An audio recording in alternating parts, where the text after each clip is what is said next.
Hai Sobat Indo Prime, gimana kabar sobat semuanya? Semoga semua dalam keadaan sehat ya. Sekarang Mimin mau bahas sedikit tentang perbatasan negara tetangga Indonesia untuk menambah wawasan para Sobat Indo Prime semua.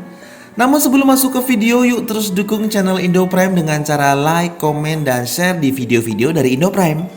Nah, untuk kamu yang baru gabung di channel ini, yuk sekarang juga subscribe supaya nggak ketinggalan video yang informatif dari Indo Prime TV. Indonesia memiliki perbatasan darat internasional dengan 3 negara tetangga, yaitu Malaysia, Papua Nugini, dan Timor Leste.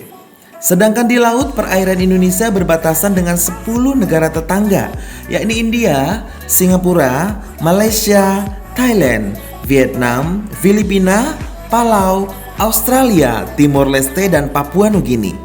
Untuk itu, peran Badan Geologi sangat strategis dalam mengelola wilayah perbatasan Negara Kesatuan Republik Indonesia. Mengingat batas wilayah darat dan dasar laut merupakan bagian dari bumi, maka tak bisa dielakkan peran Badan Geologi sangat diperlukan untuk memiliki data-data geologi. Keseluruhan data tersebut selanjutnya diintegrasikan untuk memetakan karakteristik lingkungan fisik permukaan bumi terkait tapal batas-batas negara. Menentukan potensi sumber daya alam di kawasan perbatasan baik batas darat maupun dasar laut, dan kajian aspek infrastruktur guna peningkatan ekonomi wilayah perbatasan. Kawasan perbatasan merupakan kawasan strategis nasional yang mempunyai peranan dan fungsi penting. Dalam pengelolaannya, kawasan perbatasan negara tersebut yang meliputi perbatasan darat, laut, dan pulau-pulau kecil terluar telah diatur dalam Undang-Undang Nomor 43 Tahun 2008 tentang Wilayah Negara, menyebutkan bahwa Negara Kesatuan Republik Indonesia terdiri dari wilayah darat, wilayah perairan, dasar laut, dan tanah di bawahnya, serta ruang udara di atasnya, termasuk seluruh sumber kekayaan yang terkandung di dalamnya.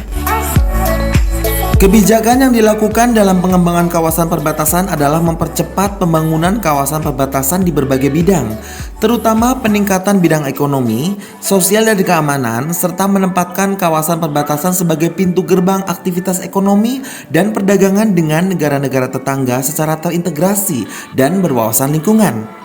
Harapan kawasan perbatasan sebagai bagian terluar dari Negara Kesatuan Republik Indonesia dapat mendukung keberhasilan pembangunan nasional dan mampu mendorong peningkatan kesejahteraan ekonomi dan sosial masyarakat di sekitarnya, serta peningkatan kondisi pertahanan dan keamanan.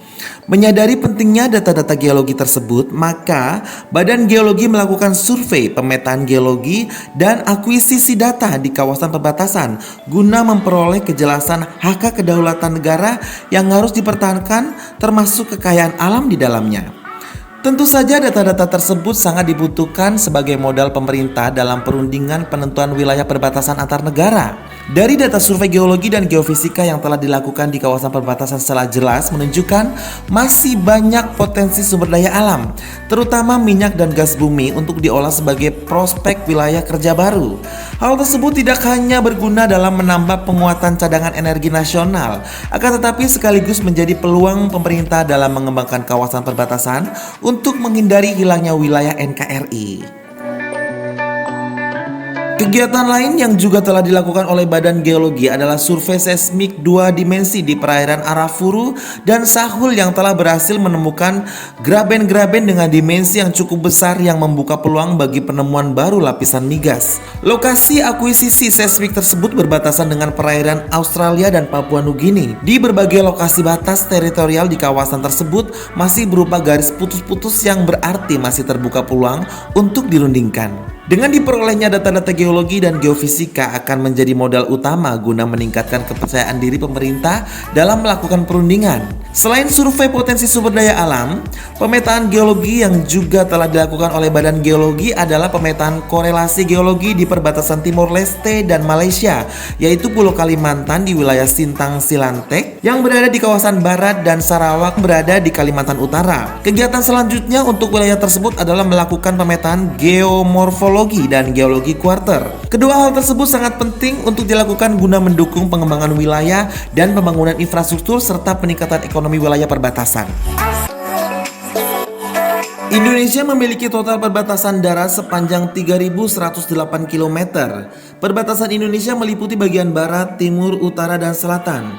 Indonesia memiliki perbatasan darat dengan Malaysia, tepatnya di Pulau Kalimantan. Provinsi Kalimantan Timur, Kalimantan Utara, dan Kalimantan Barat berbatasan langsung. Sementara negara bagian Sabah dan Sarawak Malaysia berbatasan langsung dengan utara wilayah Indonesia di Pulau Kalimantan ini. Panjang perbatasan adalah 2019,5 km. Indonesia dan Malaysia sama-sama memiliki suku bangsa Melayu. Bahasa Indonesia dan bahasa Melayu, bahasa yang digunakan di Malaysia hampir serupa. Lalu perbatasan antara Papua Nugini dan Indonesia dikonfirmasi dengan perjanjian bersama Australia sebelum kemerdekaan pada tahun 1974. Perbatasan maritim negara Australia dikonfirmasi dengan perjanjian pada tahun 1978. Panjang batas wilayah Indonesia dengan Papua Nugini adalah 820 km.